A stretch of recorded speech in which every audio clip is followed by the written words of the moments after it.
Oi gente, tudo bem com vocês? Então vamos lá para o nosso vídeo. Essa semana então vocês vão trabalhar a parte de sistemas dentro da química. Só recordando, sistema dentro da química é tudo aquilo que eu estou estudando. Lá na física, tudo que a gente está estudando a gente chama de corpo. Aqui para nós na química é um sistema. Então os sistemas podem ser formados por uma ou mais substâncias. Então toda vez que um sistema for formado por apenas uma substância, a gente diz que ele é uma substância pura, né? É uma redundância, né? Se ele já é uma substância, obviamente que ele é puro, mas aparece ainda em alguns vestibulares substância pura. Se dentro do meu sistema eu tiver duas ou mais substâncias, eu estou diante de uma mistura. Então essa é a primeira ramificação.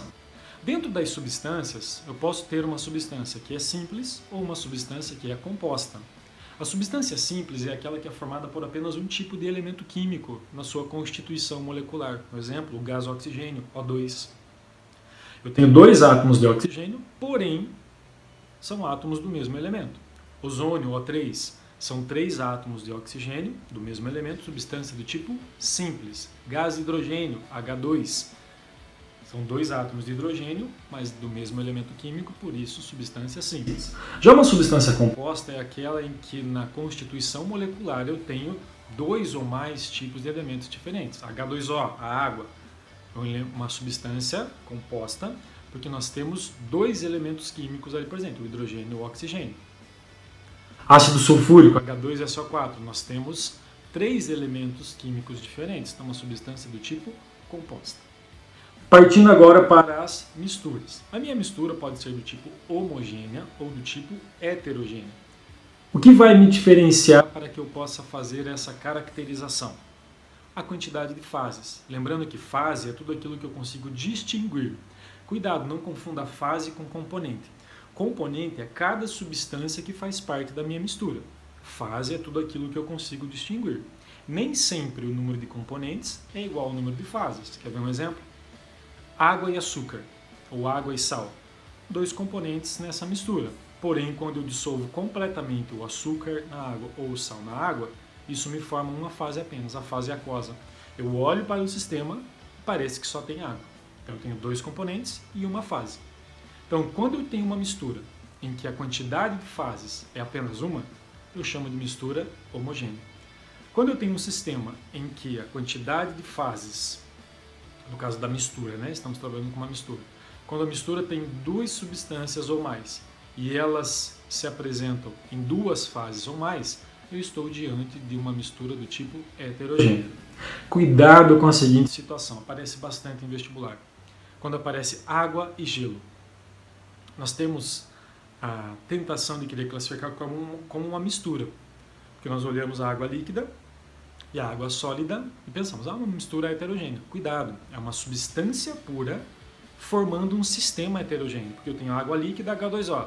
Gelo, H2O no estado sólido. Então é uma substância apenas, porém em estados físicos diferentes. Certo? E aí então eu tenho os processos de separação de misturas. Quando nós então misturamos, eu posso separar. O processo de separação de misturas, a gente vai diferenciar também nas duas formas de misturas, homogêneas e misturas do tipo heterogêneas. As misturas heterogêneas, elas são mais fáceis de serem separadas, porque nós estamos observando as fases, nós conseguimos identificar os componentes ali dentro. Talvez nem todos, mas a maioria nós conseguimos identificar. Já as misturas homogêneas são mais difíceis de serem separadas, porque nós temos algumas substâncias, porém formando uma fase apenas. Os dois tipos mais clássicos de separação de mistura homogênea são a destilação simples e a destilação fracionada. A destilação simples, quando nós temos substâncias misturadas com diferenças grandes entre os pontos de ebulição, vamos lembrar a água e o sal, e a destilação fracionada, quando eu tenho substâncias com pontos de ebulição muito próximos uma da outra. Vamos lembrar da água e do álcool. E as misturas heterogêneas são as mais fáceis de separar. Então vamos lembrar lá, filtração. Tudo aquilo que está dissolvido na água passa pelo filtro. Aquilo que não está dissolvido fica retido no filtro. Quando eu tenho um sólido e esse sólido vai para o fundo, eu chamo isso de sedimentação. A palavra, na verdade, seria mais corretamente usada decantação. Decantar significa ir para o fundo. Porém, quando tem um sólido e forma um sedimento, usa-se mais sedimentação. Água e óleo, quando nós deixamos separar essa mistura, O óleo fica na parte superior e a água na parte inferior, porque tem densidades diferentes. Agora, por que água e óleo não se dissolvem, ou até mesmo a gente diz que eles não se misturam? Em função das polaridades diferentes. O óleo é uma substância apolar e a água é uma substância polar. Então, por isso que eles não se dissolvem entre si. Nós podemos fazer uma centrifugação, que é uma sedimentação acelerada.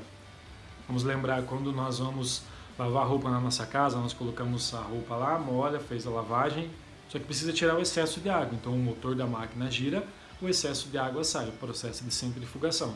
Quando nós vamos fazer um exame de sangue, o sangue é coletado, colocado num tubinho. Se eu deixar a parte sólida do sangue, as células, os elementos figurados, a parte vermelha, vai para o fundo, porém vai demorar. E eu preciso ter aquele resultado de maneira mais rápida. Então eu vou fazer uma centrifugação. O tubinho é colocado na centrífuga, essa centrífuga sofre a rotação e a parte sólida do sangue vai para o fundo, ficando apenas o plasma na parte superior. Separação magnética, quando nós utilizamos um ímã. Ventilação, quando usamos a força do vento. Então, um exemplo trabalhado com vocês em sala foi quando a gente vai fazer algum bolo de amendoim, né? Torra o amendoim, faz a fricção dos amendoins com as mãos, as cascas caem, para tirar a casca a gente joga para cima, o vento leva a casca do amendoim, um processo chamado de ventilação. Catação também é muito comum de aparecer, nós vamos pegar objetos, pegar pequenos materiais, usando então pinças, se for objeto muito pequeno, ou os próprios dedos, né? Um exemplo lá quando a gente vai fazer feijão em casa, nós estamos catando aqueles grãozinhos que estão mais podres ou que não interessam ali para o processo de cozimento. Certo, galera?